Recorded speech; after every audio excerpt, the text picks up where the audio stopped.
Good morning. Yes naman. So today is yes naman. So ayun na nga. Ano ba ang ikukwento ko about sa lindol? Kahapon mga around 5 PM ba yun? Sabang binubuhat ko si Lola, yung may malakas na lindol, then nagsipag, di ba may mga TV lahat ng kwarto, tapos pati yung sa sala. Grabe yung tunog kasi dito sa Japan kapag may tsunami alert or may lindol ganyan, may mga ano yan, may tunog na agad, parang alarm na gano'n. Sorry sa pamumukha ko ha, kasi hindi ko na ito may edit. Ganito ang itsura ko, tag wala nang igaganda talaga to, lalo na pag night shift ako. Yun, tapos normal lang, hindi naman natatakot na yung mga hapon siguro kasi nasanay na din pang mga ganyan. As long as pag hindi affected yung area nyo, move on agad. So kasi prepared naman sila eh, kahit dito lahat ng kwarto may mga tubig, may mga tubig talaga dito ng expiration pa sa 2026 pa. So prepared naman ata sila. Sana hindi matuloy yung mga ganyan-ganyan at nakakatakot naman. Yes naman. Today is Tuesday. Galing ako sa night shift from 4 PM to 9 in the morning. So itong aking breakfast. Kumakain ako ng breakfast dito kapag tinapay. Kasi every Tuesday is bread. Ito may egg, ketchup, tsaka broccoli, chenas. Tapos meron tayong corn soup. Masarap to. Tapos meron tayong salad. Ayan. Tikman natin kung kaya ko bang kainin to.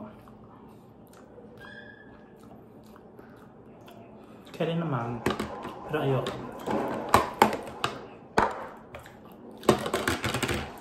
Medyo malangsa. Kasi ito tinapay. Mainit-init pa. Kumain na tayo. Hindi naman nakakapagod masyado yung work. Chenes ngayon. Pero nakakapagod pa din kasi mahaba eh. Pero siguro kung ang shift dito is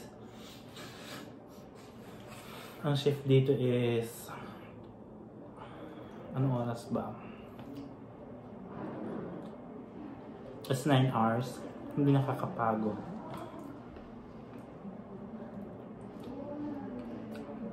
May dalawang terminal case dito. May dalawang terminal case dito ngayon sa Unity isa. Pag sinabing terminal case, any moment pwede nang mategi or nina-expect na mategi talaga. Bago dinideclare na terminal case, nagko-conference muna yung may hawak na caregiver doon. Tapos magko-conference, mag-usap-usap sila, pati yung nutritionist, yung nurses, yung care manager, then yung shunin or yung basta shunin ganyan. So parang head ng lahat. Kasi pag once na nakapag-decide na, tatawag na sa family. Tapos yung family, visit nila. Ganun. May namatay nga sa ibang unit kagabi. Yun din, terminal case din yun. So tinawag ako kasi magkalapit lang kami sa basement. Sabi niya, sabay daw namin i-check kung buhay pa or hindi na. Dati, naiiyak ako. Nung mauna-una pa ako naiiyak ako kapag namamatay. Ngayon, hindi na masyado. Nasanay na siguro ako.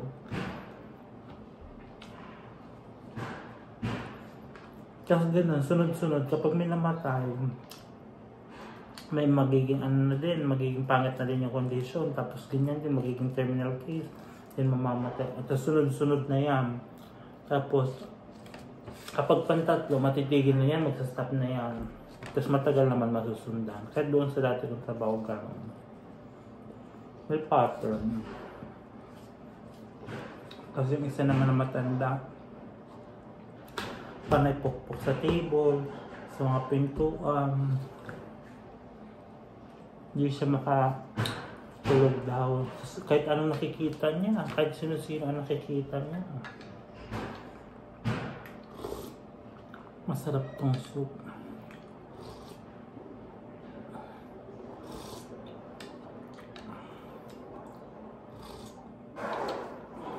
Para pagdating ko sa bahay, maglilinis na ang katawan ko, then matutulog ako. Kaya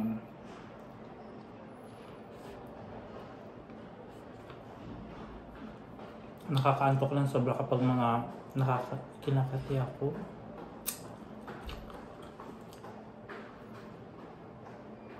Nakakaantok na pag mga alas 5 dyan, alas 5, Diyos ko, ay.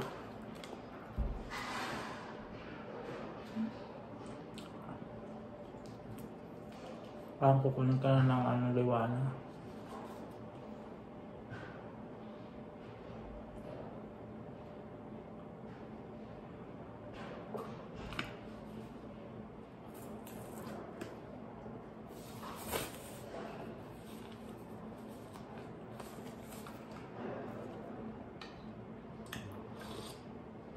Wala na akong sinabi na tulala na lang ako.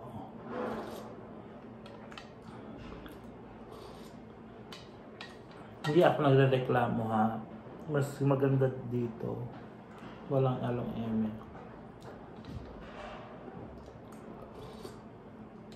Pag umaga ka, hindi masyadong busy.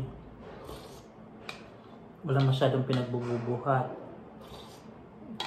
Doon sa amin, sa dating kung pinagtatrabahoan, hindi ko naman sinisiraan na, pero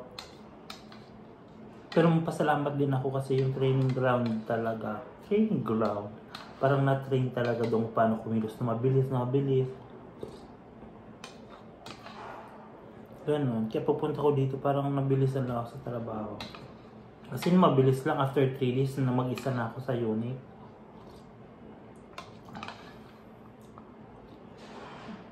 Ganun.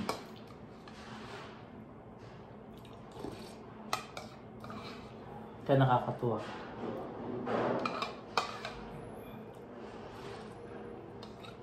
Doon kasi sa amin, may duty kang higher philosophy. Pag higher free ka, dilibot, pag-offer ka sa magpapaligo ka ng morning. Ay hindi, pagpasok mo, magbubuhat ka, magpapahiga ka, magbubuhat ka. Tapos after yun, papatulugin nyo na naman. Tapos after nun, magpapaligo ka, napakadami. Tapos magbubuhat ka, walang katapusan ng dito, kapag hindi kaya ng bubuhat, hindi na.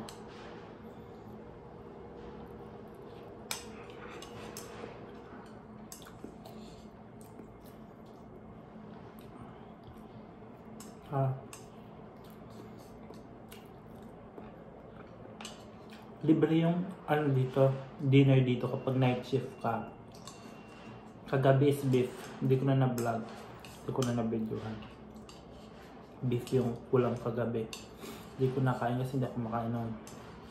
Ito naman, gusto ko yung duty na galing ako sa Monday shift. Hanggang kinabukasan na Tuesday kasi tinapay. Kapag hindi ako nakakain. Hindi ko kayang kainin yung talaga ulam. Ang lang ito.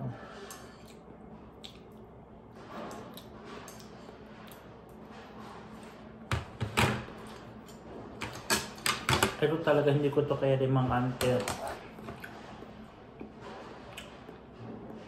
Hindi ko yung kayang kainin. So yun lamang aking gana for today's work.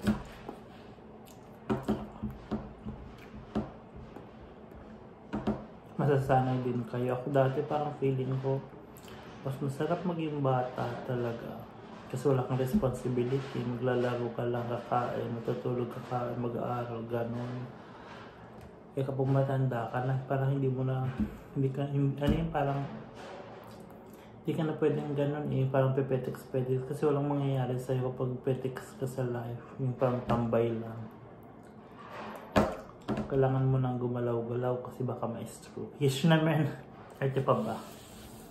Go na.